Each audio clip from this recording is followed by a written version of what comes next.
Hello world, and welcome to the Brother Floggers! We're excited to be reviewing a movie that you guys are all going to love if you have any love for animals, and it's called Togo. Togo Fiend of the Wild. Review. Oh no, it's just Togo.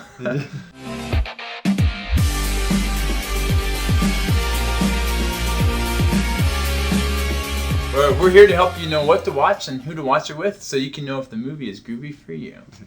So, Togo, a movie about an animal that's not wild, that's domesticated, a dog. It's very domesticated. He's very domesticated. He's so whipped.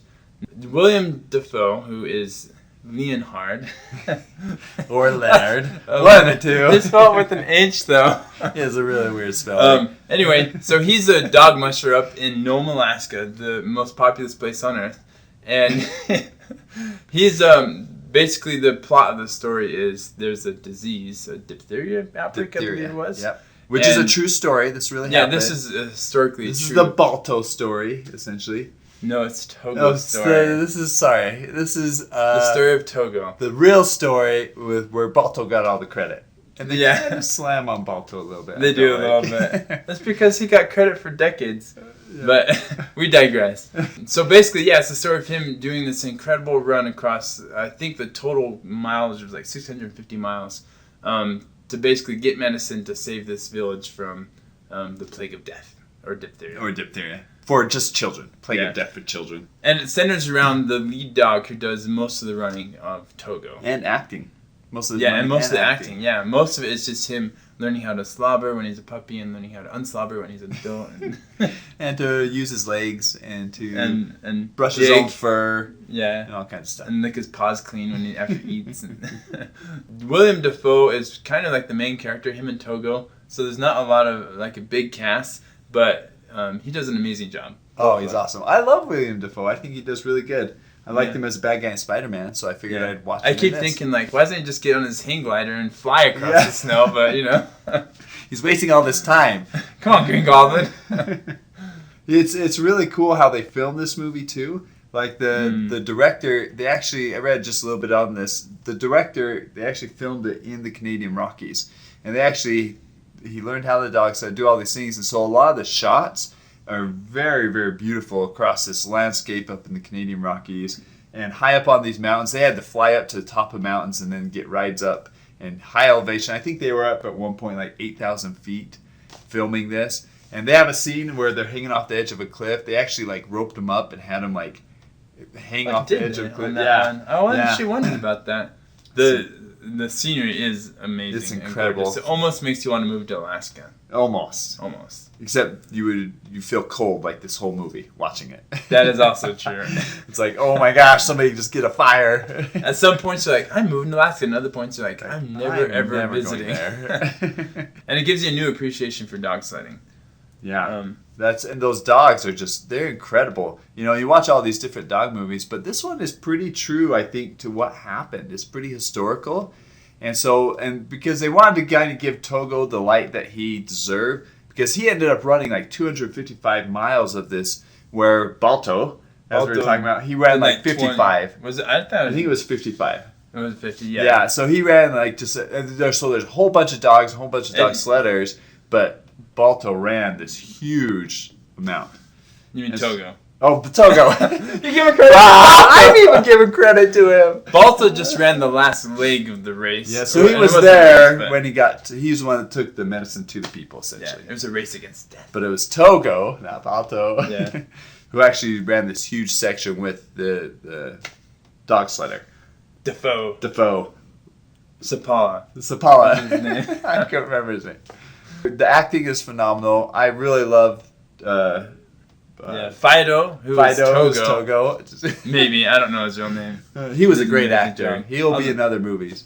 If you like dogs, or even if you don't like dogs, I'm not a huge dog person, but by the end of this, you wanted a puppy. You want a puppy, like, because they show puppies, they show dogs. They're like so cute in this show. It like made my wife cry. She even did it really? She doesn't. Yeah, it did. She at the end of this movie, she was like, I want a dog, and she doesn't even like dogs. So I was like, wow, this is. So it's really cool that way. They break it up with like him going through trying to get the medicine with like memories of the past. So it's broken up really well too. Yeah, which helps keep it entertaining too, because you don't get just like the whole backstory and then you get into like the action. It starts out with the action of him dog sledding, and then they keep flashing back to Togo as a puppy and the challenges that they had with like raising him as a free spirit. And he was a millennial puppy. Yeah, he felt very entitled. That's he right. Did actually feel entitled. He did. Like, I'm entitled to lead. It's very like heartwarming and like I guess cute. Is that the word? The way that they develop Togo's character. I don't like you to say that, but that's maybe word. wolfish. The way that they wolfishly cute. I don't know. But it has good action, and it's very well written, very well filmed. It's a beautiful film, if you can say that about a film. This was it. I mean, it was awesome. Yeah, both the acting and the scenery and the doggies. Yeah, and the doggies. And the action is like, of course, it's not like fighting. It's like the action of him fighting against nature and ice and there's definitely some parts where like. Yeah, clawing at your seat, like, oh my goodness, how's he going to get out of this? And again, a lot of it was very authentic and real because they're actually filming up there. And there's a part when they're on the water, and again, it's kind of historical because I read later that he has to throw his dog across to the land. The dog has to pull him up, and that actually happened. Like, things actually happen in this movie that are very exciting and very real. I think they try to stick or keep it historically accurate as best they could with their Hollywood liberties. Yeah. Good old Disney. Good old Disney. They're so good. And good old Disney's dead. Anything you didn't like? There's not really anything in particular. I don't think there's really any. There's a couple like farmer cuss words, I think, but it's really mild in that it's regard. Super clean. The acting's very awesome. Family oriented. Yeah, the William Dafoe and the Julianne Nicholson, who plays his wife, are just awesome. It's just a story about like courage and perseverance and doing what's right despite the obstacles, pretty much. And there really, I don't think there was anything I disliked that I can think of about this film. I mean, it was just good. It was well shot. It was well directed, well written, well acted, well puppied. Good pedigree. Quite the litter of puppies there. Yeah, the only thing I guess would be kind of. I didn't really dislike it, but I just kind of thought it was funny that they kind of slammed a little bit on Balto at the end because they kind of explained why he got the attention and they kind of slam on him a little bit. And so I thought that was kind of funny that they would do that. That they're like, oh no, Togo's the hero here. This is why Balto got the attention. Bah. Yeah, and when they specifically say like the lower 48 were celebrating Balto, while the rest of the people were like, right. Togo all the way. Yeah. It's just an overall great movie for kids and everyone. I watched it with my kids and they just loved it. Everyone, I think this is a good PG film that's appropriate for all ages. All I think ages. It's nothing. There's some blood on the dog's paw, so watch out for the violence. That's true. But. So cover your eyes during that. Cover your eyes. Oh! So I think as far as the rating goes, this is a good film to take anyone to. You can take a date, you can take your mom, you can take your grandmother. They'll all enjoy this movie. So I'm going to give it a 2 thumbs up. Go on a date with your grandma? Occasionally. Because I'm such a good son. Good job, sonny. So my grandma's all dead. Thanks for bringing it up. Oh my goodness. Wait, your grandma's my grandma. Ah! Oh yeah, she's dead. Yes, I forgot that. Oh yeah.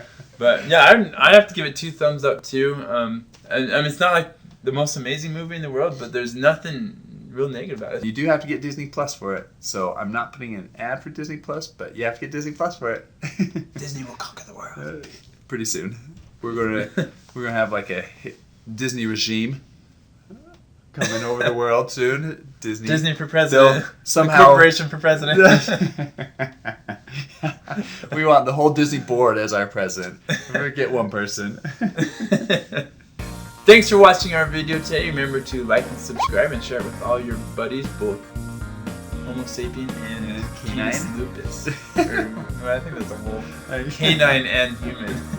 Comments below. Let us know if you want to get a dog after watching this movie. That would be a good comment. And if you do, which type of dog? Is it a Siberian Husky?